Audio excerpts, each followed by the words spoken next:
السلام علیکم ورحمۃ اللہ وبرکاتہ۔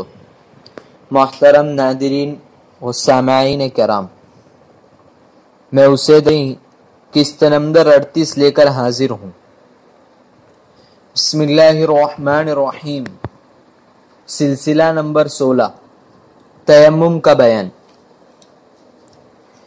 مسئلہ نمبر 46، غلط مسئلہ۔ جمعہ فوت ہونے کا اندیشہ ہو تو تیمم کر کے نماز پڑھ لیں۔ صحیح مسئلہ۔ جائز نہیں، کیونکہ اس کا بدل ظہر موجود ہے۔ مسئلہ نمبر 47، غلط مسئلہ۔ قرآن پڑھنے کی نیت سے تیمم کیا تو اس سے نماز پڑھنا درست ہے۔ صحیح مسئلہ۔ درست نہیں، کیونکہ نماز صحیح ہونے کے لیے لازم ہے کہ اس تیمم سے نماز پڑھنے کی یا مطلق پاکی حاصل کرنے کی نیت کی ہو، لیکن یہ بات وضو میں نہیں ہے، اس لیے کہ وضو میں نیت ہی شرط نہیں، پس خواہ کسی بھی مقصد کے لیے وضو کیا ہو اس سے نماز درست نہیں۔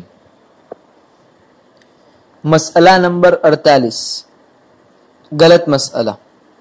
دوسرا شخص تیمم کرائے تو وہی نیت کرے۔ صحیح مسئلہ۔ بلکہ اس وقت بھی نیت معذور پر ہی لازم ہے، تیمم کرانے پر والے کی نیت درست نہیں۔ سلسلہ نمبر 17، تیمم کا بیان۔ مسئلہ نمبر 49، غلط مسئلہ۔ سیمنٹ کی پختہ دیوار یا فرش پر تیمم جائز نہیں۔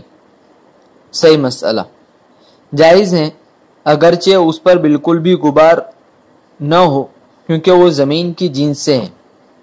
البتہ وہ دیواریں جن پر پختہ کلر پینٹ ہو یا مٹی کے برتن جن پر روغن ہو، ان پر تیمم جائز نہیں، تاہم ٹائلز پر جائز ہیں، اگرچہ وہ چکنی ہو، کہ اس پر جو مسالہ لگتا ہے وہ جنس زمین سے ہوتا ہے۔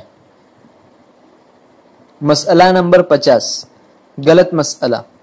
ٹرین کی سیٹ یا دیوار پر تیمم جائز ہے۔ صحیح مسئلہ۔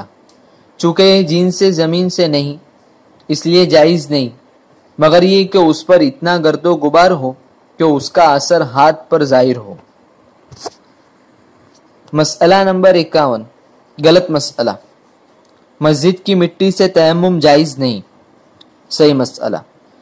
جو مٹی مسجد کا جز ہے اس سے تو تیمم کرنا بلا ضرورت مکروہ ہے، البتہ مسجد کے پکے فرش پر جو غبار ہو اس سے مطلقاً بلا کراہیت جائز ہے۔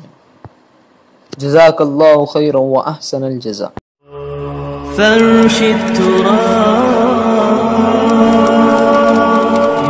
فرش التراب يضمني وهو غطائي حول